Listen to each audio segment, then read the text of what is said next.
Utong lang kasi yung kamay mo, tol. Putang na. Pangutong lang kasi. Banatan natin mamaya dyan. Pangutong lang ba?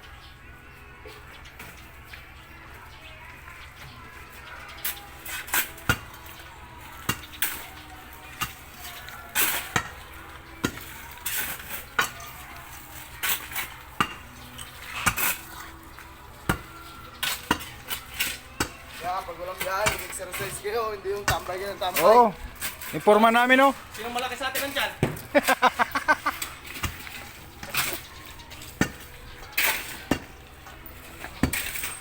Okay, banat. Bilis sa. Bagal naman ang trabaho.